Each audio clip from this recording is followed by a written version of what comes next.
संस्कृती म्हणजे काय या प्रश्नाचं उत्तर शोधत असताना आपल्याला जाणवतं की आपल्या आसपास असणारी प्रत्येक गोष्ट या संस्कृतीचा भाग आहे. अगदी सोप्या शब्दात सांगायचं झालं तर आपल्या खाण्यापिण्याच्या सवयी, आपले सण समारंभ, रीतिरिवाज या सगळ्याचा संस्कृतीमध्ये समावेश होतो.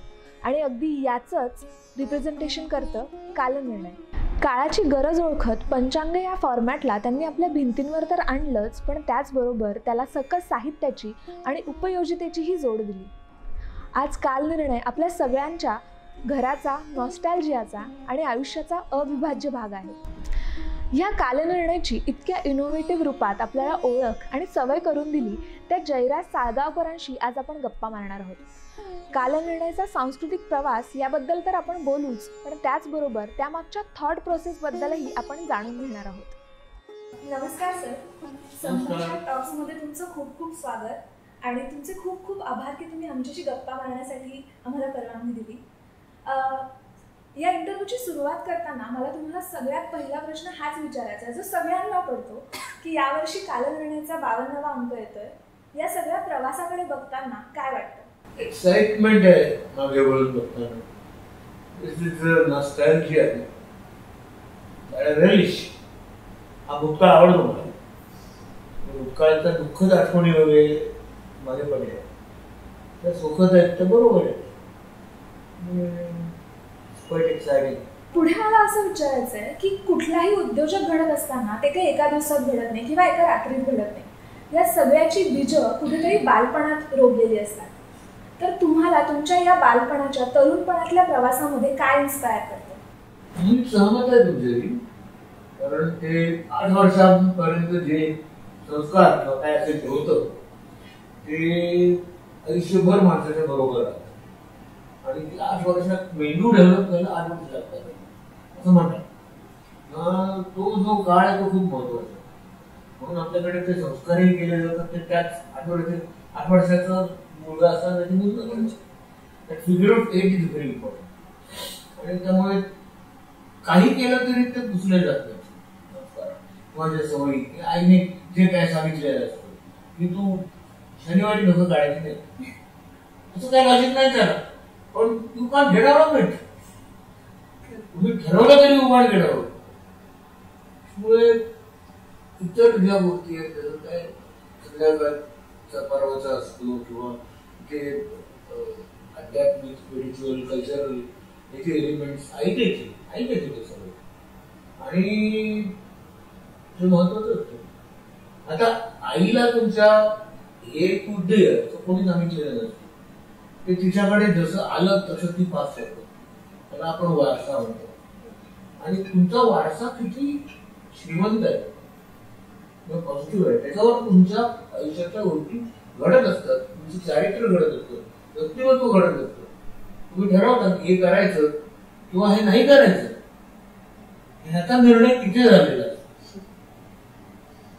जी एका प्रकारची जबाबदारी असते किंवा लाज म्हणा ती तिकडून आलेली असते. नाहीतर त्याला रानात वाढवलं तर नाही की कोल्ह्याच्या कळपात एक मूल वाढलं ते कोल्ह्यातच झालं. तसंच होतं. तेव्हा सराउंडिंग आजूबाजूचे लोक, संस्कारातून, सवयीतून, आवडीनिवडीतून आणि त्याच्यामध्ये एक प्रकारची ग्रुप थेरी पण आहे. ती भावंड असतात किंवा चुलत भावंड असतात. पूर्वीच्या वेळेस कुटुंब मोठं जायचं तर ते त्या ग्रुप थेरी मधूनही ते पुढे जातात. एका प्रकारची क्लासरूम आहे ती घराची. लिडरशिप येते त्याच्यात थ्रू. लिडरशिप येते किंवा फॉलोशिप. तुमच्याबद्दल वाचत असताना मला खूप इंटरेस्टिंग असा सेटअप हा वाटला की तुमचं बालपण आणि तरुणपण खूप कल्चरल डायव्हर्सिटीमध्ये गेलंय. म्हणजे नायगाव असेल किंवा मालवणचं बॅकग्राऊंड असेल किंवा रुईयामधलं जी डायव्हर्सिटी असेल, या सगळ्या कल्चरल डायव्हर्सिटीचा पुढे जाऊन कालनिर्णयामध्ये किंवा व्यवसायामध्ये, व्यक्तिमत्व घडवण्यामध्ये कसा उपयोग झाला? That's what I am. त्या सगळ्या ज्या गोष्टी आहेत आणि त्या एक्स्ट्रीमच्या आहेत. म्हणजे मोरगावच्या गणपतीला वडिलांनी घेऊन जाणं असेल किंवा शिवथर ती माझी पहिली आई होती. तिथे रामप्रसादनी दाखवली आणि दुसरीकडे रस्त्यावर अगदी 10 मीटरवर चाललेली भोसकाभोसकी दंगल नायगावमध्ये. एक गोष्ट अत्यंत वेगळी आहे, स्पिरिच्युअल आहे, धार्मिक आहे. आणि एक गोष्ट अत्यंत वास्तवाशी नातं करणारी आहे, कामगार विभागात. अशा हे एक मी तुम्हाला उदाहरण दिलं. अशी खूप उदाहरण आहे. बालभवन शाळा असेल म्हणजे एक स्टँडर्ड आहे मराठी संस्कृतीचं. आणि त्याच बाजूला दुसरीकडे बीडीडी चाळीत चालणारे वाद किंवा मारामाऱ्या असतील किंवा असं म्हणजे एकीकडे अत्यंत उच्च वर्गीय एक्सपोजर, तर दुसरीकडे एकदम रॉ जो विरोधाभास आला. त्यातून माझं पहिलं पुस्तक निर्माण झालं, त्याचं नाव आहे समव्यस्त. हा विरोधाभास त्या नावातूनच दिसतो. आणि माझं इन्स्पिरेशन नावाचं होतं हे द हू या रॉक ग्रुपचं ऑड्स अँड सॉर्ट्स नावाचा आलं. अशा गोष्टी कनेक्ट खूप कमी लोकांच्या होतात. तुम्ही नायगावात राहताय आणि तुम्ही द हू ऐकताय किंवा बालभवन मध्ये जाताय आणि द रोलिंग स्टोन्स ऐकताय, हे खूप कमी होतं. आणि ते होणं म्हणजे तुम्हाला मग ते टेलिस्कोप असतो ना, असं आयुष्य दिसायला जरा फिरवलं की रंग बदलतो. आणि त्यामुळे अत्यंत मनोहारी असतं. मी खूप शिकलो त्या दोन्ही गोष्टी. दोघांची ऍडव्हर्टाइजेस कळले आणि त्रुटी कळले, सत्यता कळली आणि धोमाई कळली. घरी यायचं तर मुलं देशपांडे घरी तुमच्या येतात आणि एखादी कविता म्हणतात, की किती मोठी गोष्ट आहे. किंवा बोरकर येतात, मग तुम्हाला डोळ्यामध्ये नारायण सुर्वेंची मैत्री होती, किती मोठी गोष्ट. सदानंद रेगे तुम्हाला शिकवतात, पुष्पा भावे तुम्हाला शिकवतात. भाग्यवानच पुष्पा भावे म्हणून संस्कृत ताटत दिलं, ही एक नशिबाची भाग आहे. किंवा विद्या करंदीकरांचे कवितांचे अध्ययन करायला विधानसारखं कवी आता होणारच नाही. आणि मला त्यांच्याबद्दल खूपच प्रेम आदर सगळं आहे. इतका खरा माणूस मी पाहिलेला नाही साहित्य जगात. त्यामुळे हे एक्स्ट्रीम्स ऑलवेज हेल्प यू. आणि एक्स्ट्रीम नसेल ते एकसुरी वस्तू आहे, छापा ठेवलेलं होतं आणि त्याला दुसरं काय म्हणजे कळतच नाही. आता बालभवन विद्यामंदिर इंटरनेट फेसबुकवर बरेच ग्रुप आहेत, मी बघत असतो. त्यात बरेच लोक तीन अडकलेले असतात, पुढे गेलेले नाहीयेत, कारण त्यांना एक्स्ट्रीम मिळाली नाही. ती ऊबची त्यांना मिळाली ना, ऊब ऑफ कम्फर्ट मिडल क्लासची. वडील स्टेट बँकेत, हेही स्टेट बँकेत आणि याचा मुलगाही स्टेट बँकेत. कुठून एक्स्ट्रीमिझम दिसणार तुम्हाला आणि कुठून ताकद राहणार तुमचं तो फेस करायची. माणसाने एक रात्र तरी लॉकअप मध्ये राहायला पाहिजे, just to experience important. And it teaches you so much की असं जगत त्यांचं एकूणही होऊन जातं सर्व. कोणी जर का भाई माणूस असला, भाई म्हणजे त्याला गुंड म्हणतात, त्याला भाई म्हटलेलं बरोबर, त्याच्याविषयी 74 असतात. हे म्हणजे काय घुसवणार असं काही नसतं. तोही एक माणूस and if you are good to him, he is good to you. And very few people are good to him. भीतीच आधी असते तर पण त्याचा उपयोग नाही. हा तुम्हाला एक जीवनाचा वेगळा रंग देतो. तुम्ही आता पुण्यात बोललात की साहित्याशी तुमचा खूप जवळचा संबंध होता, कारण घरी अनेक साहित्यिक येत होते आणि तो सगळा एक प्रकारचा अनुभव तुमच्याकडे होता. बाबा लोकसत्तेमध्ये होते, तुम्हाला स्वतःला पत्रकारितेचा अनुभव आहे. या सगळ्यात मला असा नेहमी प्रश्न पडतो की तुम्हाला सकस नाटक, चित्रपट बघणं किंवा साहित्याची रुची असणं हे सगळं असताना एकीकडे दिनदर्शिका किंवा पंचांगासारखा फॉर्मॅट जो लोकांच्या घरात वर्षभर राहणार आहे हे तुम्हाला माहिती आहे, या फॉर्मॅटमध्ये साहित्याचा अंगाचं इन्क्लुजन करणं आणि त्याचबरोबर आपली परंपरा जपत राहणं, हे इनोव्हेटिव्ह डिझाईन कसं सुचलं? हे मला आणि वडिलांना जॉईंटली शिकलं इनोव्हेशन. कारण साहित्याची मला आवड होती याचं श्रेय सुद्धा मी वडिलांना देतो. एक दिवशी हे मला ढवळे विश्व भिकाजी ढवळे यांचं पुस्तकाचंही दुकान होतं एकीकडे तेव्हा पीक वर होतं. तिकडे घेऊन गेले आणि म्हणाले तुला घ्यायची पुस्तकं घे. ही माझ्या आयुष्याची मोठी संधी निर्माण झाली. ही 20-25 पुस्तकं होती. आणि नंतर तेव्हा मी परेलला निर्मला निवास नावाचा करायचा. कशी राहून गेली असलेली गोष्टी होती. त्यात मला मांडीवरून बसता येतं म्हणजे मी किती लहान होतो. आणि ते धनाधन दर दिवसाला एकाच नीती पंचतंत्र सोनेरी टोळी काय वाटेल ती पुस्तकं बनतो गोट्या ही पुस्तकं मी वाचून काढली. आणि त्यातून मला वाचनाची आवड निर्माण झाली की हे काहीतरी वेगळं प्रकरण आहे. आपल्याला जे अदरवाईज करणार नाही ते त्याच्यातून कळतं. आणि त्यातून पुढे मी वाचत गेली. ते झालंच आहे एक ते ज्ञानाचं वगैरे नाही, मनोरंजनाचं ज्ञान. तर माझ्याकडे काय झालं, वडील हे अत्यंत पारंपरिक संगीत नाटक वगैरे आजही माझं सौंदर्य आहे, आजही आवडतं नाटक. अप्रतिमच आहे, त्याला काय तोडत नाही. पण त्याच वेळेला घाशीराम कोतवाल हेही मला आवडतं. तर त्यामुळे मी सोडून पाहिलं घाशीराम. साहित्य संघात बोलतो, मला माहिती नव्हतं कुठली बस जाते. आमच्याला विचारलं साहित्य संघात कुठली बस जाते, म्हणाला 65 पगडली गेलो आणि बघितलं वेळ लागला मला. तर मग तुम्हाला ऍब्सॉर्ब करायची ताकद पाहिजे. पूर्व ग्रहाने गेला ते काय नाटक आहे तू म्हणलं तू माणूस आहे का त्याला विचार. मी 55 वेळा ते नाटक बघितलं. विंगेत उभा राहून कुठे.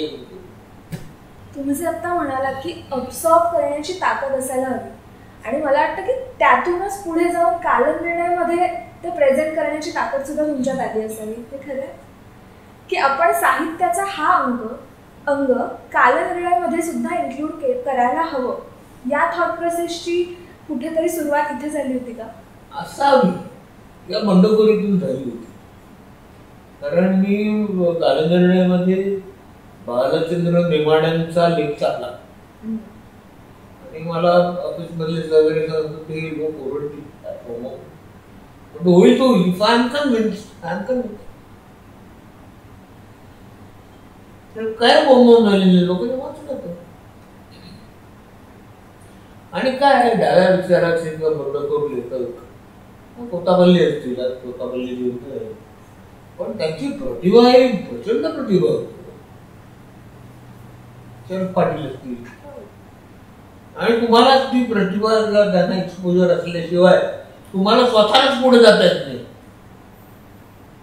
तर ते तुमच्या भल्याचं असतं that you get exposure to कोताबल्ली. संपूर्णता येत नाही. सो कॉल्ड जी काय असेल एककल्ली होता तुम्ही. आणि एककल्ली होणं हे काय योग्य नाही. नंतर पॉप्युलर प्रकाशनने 5 खंड काढले होते कवींचे. त्यात नादो महानोर होते, गिरीश होते. आणि तेव्हा त्या कविता गिरीश वाचून खास करून भारून गेलो. महानोर वाचले कारण मी माउंटेनियर होतो, निसर्ग मला माहिती होतं. आणि ते इतका लढीवाळपणे निसर्ग म्हणतात. त्यांची भाषा डोक्यात घेतली गेली नाही. ते जेव्हा सिनेमाची गाणी लिहायला लागली जैत्रे जैत नंतर तुम्ही जे म्हणालात की बंडखोर होता, सुरुवातीपासून बंडखोरी होती अंगामध्ये, त्यातूनच कुठेतरी कालनिर्णयामध्ये किंवा व्यक्तिगत आयुष्यामध्ये सुद्धा नवेपण आणण्याची जी थॉट प्रोसेस आहे ती आली का? कारण कालनिर्णय जसं शक्तीताई नेहमी म्हणतात डेमोक्रॅटाईज केलं. म्हणजे पंचांग आणि इंग्लिश कॅलेंडर एकत्र आणलं, त्याचबरोबर कालनिर्णयामध्ये अगदी युजर फ्रेंडली ॲस्पेक्ट्स पण इन्क्लूड करण्यात आले, जसं की रेल्वेच्या वेळा असतील किंवा रेसिपीज असतील. तर हे जे नवेपण आहे ते या बंडखोरीतून आल्यासारखं वाटतं का तुम्हाला? बघा, एक तुम्हाला मी थंब रूल सांगतो. तुम्ही जर का बंडखोर नसाल तर तुम्ही कोणी नसता. म्हणजे तुमच्यात बंडखोरी करायची ताकद नाही. मी जेव्हा रॉक संगीत ऐकायला लागलो तर माझ्या वडिलांनी त्याला प्रचंड विरोध केला, ऐकायचं नाही. तेव्हा मी जास्त ऐकू लागलो. मग ते झालं साऊंड सिस्टमला हात लावायचं, कारण त्यांना ते नाट्यसंगीत ऐकणारे, पत्र दिसणारे अशी पर्सनॅलिटी होती. त्यामुळे मी त्यांना दोष देत नाही. त्यांनी केलं ते बरोबरच केलं, त्याच्यामुळे माझी आवड वाढली. आता सकाळी मी रोलिंग स्टोन्स ऐकत होतो नवीन अल्बम, की त्यांचा जो रोलिंग स्टोन्स ही एक संस्कृती आहे, तो एक विचार आहे आणि तो वैश्विक विचार आहे, रिबेलियनचा. माझ्या पिढीसाठी खास करून आज नवीन मिक जॅगर निर्माण झालेले नाही किंवा रोलिंग स्टोन्स निर्माण होऊ शकत नाही. तसं असतं ते. परत पिकासो, पुन्हा पिकासो झाला नाही त्याच काळात झाला. तर मला ती बंडखोरी रॉक म्युझिक मधून खूप आहे, की जे माहेर घर आहे बंडखोरीचं. बॉब डिलन हा बंडखोर आहे, अरे 100% बंडखोर आहे. तो किती 20 वर्ष नोबेल प्राइज घेत नव्हता. शेवटी खूप परीक्षा राहिलं, खूप म्हातारा म्हणून त्यांनी कोणातरी पाठवलं आणि घेतले. घ्यायला गेला नाही. आम्ही त्या काळाच्या याच्याबरोबर राहिलो आणि वडिलांची वडिलांचा दृष्टिकोन, स्वभाव हा स्वतः शास्त्रीय असून, ज्योतिषी असून, पंचांगकर्ते असून मॉडर्निटीशी जमून घेण्याचा होता, मॉडर्निटीचं महत्व करणारा होता. म्हणून त्यांनी मला अलाव केलं. मी जे काय चाळी केली he knew that this is going to work. तो ओपननेस त्यांच्याकडे होता. Still working. And it's still working. Even though it's not there. So त्यामुळे आणि आम्ही लोकांच्या गरजा समजून घेत आहे. डीलरकडे जायचं, उभं राहायचं, लोक काय म्हणतात. अजून मी ऑफिसमध्ये बाहेर बसतो, लोक घ्यायला येतात, त्यांना विचारतो काय कसं आहे, कसं वाटतंय. तुमचं गिरायक आहे पर्सनली, एक एजन्सी अपॉइंट करून होत नाही. कालनिर्णयाला पर्सनल टच आहेच, म्हणजे पर्सनल प्रोडक्टच झालंय ते प्रत्येकाचं. आणि काय गरजा बदलत कशा जातात ना, त्याचा तुम्ही धांडोळा घेत गेलो पाहिजे. गरजा बदलत जातात. आम्ही इनोव्हेटिव्ह कसे राहिलो तर जळल्यावर, आग लागल्यावर अंगावर पाणी होतं हे देणारे आम्ही पहिले आहोत. त्याच्या आधी लोक पाणी होतच नव्हते. डॉक्टर केसवानी आणि बर्न्स असोसिएशन ऑफ इंडिया यांच्या बरोबर आम्ही काम भाजण्यावर शिकार केलं. मग दुसरं होतं की भाजल्यावर बटाट्याची साल लावली, त्यांनी लवकर रिकव्हरी होती. स्तनपान याच्यावर पहिल्यांदा कालनिर्णय अजिता काळे म्हणून अमेरिकेत राहायचं. आता या वर्षी बघा ना, सुलू गावांनी, सुलू माझी बाल मैत्रीण आहे त्यामुळे तो विचार वेगळा, परंतु सुलू कॅन्सरवर खूप रिसर्च केलं आणि 3 मिनिटात ते लोक असं यायला आले की दारू पिऊन कॅन्सर होतं. हे माहित नव्हतं लोकांना. डॉक्टर नांदे म्हणून समोर त्याचं माझं आणि शक्ती आमच्या तिघांचं चाललं. ते म्हणाले तो फार एक्झॉटिक. मला म्हणाला मेडिकल रिपोर्ट एक्झॉटिक कसं, झाडं असतात, पेंटिंग असतात, फूड असतं. व्यक्तीला विचारलं हा खूप. नंतर मला लक्षात आलं exotic in terms of design. मग हे कुठून आलं डिझाईन. म्हटलं this is for Afro American clientele of this company. ते असे रंग वापरतात खूप. आणि त्यांना रोग खूप होतात. ते जे सॉसेजेस खातात आणि हेल्थ कोला पितात, बघत ना हेल्थ बर्गर हे त्यांच्यासाठी बनवलेले. त्याच्यात त्यांनी यावेळेला दिले की याच्यामुळे असं होतं तसं होतं. आय रेज ऑब्जेक्शन की no lab can do this generate fuel. And they agreed. We will take it up and make them to stop it. आम्ही LIC ही लुटत होती लोकांना स्टॉक मार्केट मध्ये पैसे लावून. त्याच्यावर 2 आर्टिकल दिली. एक शेखर साठेकर. शेखर हा कोटक इन्शुरन्सचा हेड होता. ITN brilliant. शेखर रोड आणि दुसरा कौस्तुभ जोशी शिकवतो रियामध्ये पण तिला 8 दिवसात बंद केली पॉलिसी रीच कालवण्याचं. आणि 8 दिवसात आमच्या जाहिराती बंद केल्या.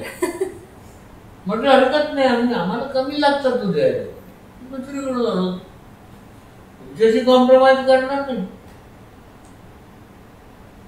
आता सगळ्या कंपन्याच्या टर्म पॉलिसी आहेत आणि टर्म पॉलिसीज विकतात. रिझन इज का नाही. ही जागरूकता निर्माण करण्यासाठी कालवणाने घेतलेलं पाऊल ही खूप मोठी कामगिरी आहे. त्याच्यासाठी मला कॅरेक्टर करेक्ट. या इश्यूवर मी 10 कोटी काढू शकलो सहज LIC. ते करावं असं मला वाटत नाही. आणि त्याच्यापेक्षा स्वाती मी जे केलं त्यात मला जास्त आनंद झाला. तुम्हाला हे सगळं जागतिक एक्सपोजर मिळत होतं. जॅझ म्युझिक तुम्ही ऐकत होतात, तुम्ही जर्मन नाटकं बघत होतात. हे सगळं बघत असताना तुम्ही ज्या संस्कृतीत वाढत आहात ती जाणून घेताना मदत झाली का? कारण कालनिर्णय 7 भाषांमध्ये त्यांच्या आवृत्त्या तयार करणं हे खूप रिव्होल्युशनरी पाऊल आहे. आणि या सगळ्या आवृत्त्या तयार करत असताना रिजनल डायव्हर्सिटी तुम्ही कशी जपली आणि एकमेकांमधल्या प्रत्येक रिजनमधल्या ज्या कल्चर्समधल्या स्पेशल गोष्टी आहेत त्या एकमेकांना इंट्रोड्यूस करून दिल्यात का? पण महाराष्ट्राच्या कल्चरकडे तुकारामाने बॅरियर तोडून टाकले. रोडीला थोपडा तुका कसा होता त्याचे बॅरियर तोडले. मग त्याला भय ते सांगो मागो पण सरकार होते ब्राह्मण वगैरे यांनी त्रास दिला. पण त्यांनी तसं तुम्ही बॅरियर तोडून टाकले. अमुक एक गोष्ट वाईट आहे असं म्हणताना ती का वाईट आहे आधी म्हणूच नाही. म्हणून मी जेव्हा बर्टॉल्ट ब्रेख्ट बघितला किंवा विजया मेहताचं नाटक बघितलं तेव्हा त्यातला जो वेगळेपणा होता. विजयाबाईंनी पाऊस केला होता नासरुद्दीन शाह आणि तो दुसरा कपूर बकत कपूर काय नाटक केलं होतं. मदर करीच केलं होतं जर्मन माणसांनी. अरे विजया मेहता. तर त्याच्यामुळे जेव्हा तुमचे हे बॅरियर तुटतात तर तुमच्या विचाराचे बॅरियर तुटतात. ज्युपिटर हा ऑस्ट्रेलियन इकॉनॉमिस्ट जी थिअरी होती सनस्पॉट थिअरी म्हणजे सूर्यावर डाग कसे पडतात तसा पाऊस पडण्यात फरक पडतो. बिलीव्ह चर्चची थिअरी ट्रॅडिशन चर्च मध्ये मानलं तर म्हणाला नाही. ट्रेड सायकल्स या इनोव्हेशन मुळे निर्माण आणि त्यांनी 2 ग्रंथ लिहिले होते. पार्ट 1 जर्मनाट केन्स विषयी कार्ल मार्क्स विषयी मला जेवढा आदर आहे तेवढा कम्प्युटर बद्दल. कम्प्युटर इन्फ्लुएन्स माय लाईफ. आणि ते 2 खंड मी 2 दिवसात वाचले. बरं मी रिअल आम्ही फर्स्ट इयरला गेलो होतो तर पूर्ण दिवस पासून इंडियन ऍडमिनिस्ट्रेशन या भारताशी संबंध नसलेल्या एका पुस्तकाचं 7 पानं वाचली. 7 to 7 मराठी मीडियम पण मला माहित नव्हतं. नंतर ते वाढत असं गेलं सवयीने की मी दिवसाला एक पुस्तक वाचतो. आजही मी दिवसाला एक पुस्तक वाचतो. तर शुपिटर च्या इनोव्हेशनचं ऍप्लिकेशन ही कालनिर्णयामध्ये नंतर जाणून बघून करायला लागतो. आधी जे आपोआप होत होतं तो I started doing it with purpose. आणि त्याचा हे एका शब्दात सांगायचं ना तर तो जो मंत्र आहे तो एका शब्दाचा डिस्टर्ब. जे चाललंय ना ते डिस्टर्ब करा तरच नवीन निर्माण होईल. नंतर चाललंय ते जातं आणि धान्य चालूच राहणार गाणं बैल. सो तो त्याला क्रिएटिव्ह डिस्ट्रक्शन म्हणतो. आणि जेव्हा क्रिएटिव्ह डिस्ट्रक्शन होतं creative destruction not only destruction. म्हणजे कृष्ण हा क्रिएटिव्ह डिस्ट्रक्शनचा आधार आहे. Krishna destroyed everything that was not good for society and in turn to nothing. जमिनीचा तुकडा पण घेतला नाही, सगळं जास्त त्याला देऊन टाकलं. त्याचं इंटेन्शनच नव्हतं. But it destroy. Kali she destroy. तर डिस्ट्रक्शन केल्याशिवाय तुमच्याकडे creative I destroyed Punjab and created new Punjab. तर कळत नव्हतं लोकांना उभा आणि ॲडमंट असते एस्टॅब्लिशमेंट. कारण की तो बेडूक असतो माहिती आहे. बेडूक त्या पाण्याच्या झाडमध्ये त्याला टाकून हळूहळू पाणी गरम केलं ना तो हरत नाही. तो कम्फर्ट झोन मध्ये जातो आणि शेवटी मरतो. दुसरा बेडूक जो स्मार्ट असतो त्याला उकळत्या पाण्यात टाकलं ना तर टांग उडून. एस्टॅब्लिशमेंटचं असं आहे की त्या हळूहळू मारते त्या उभे. मला टांग उडणाऱ्या बेडकाचा फॉलो असं चेंज रॅपिड चेंज. क्वेश्चन अंधाऱ्या रात्री घरी तुडी मारायची टाकत असेल ना तर तुम्ही धंद्यात या. नाहीतर उद्या काय होईल आणि हे काय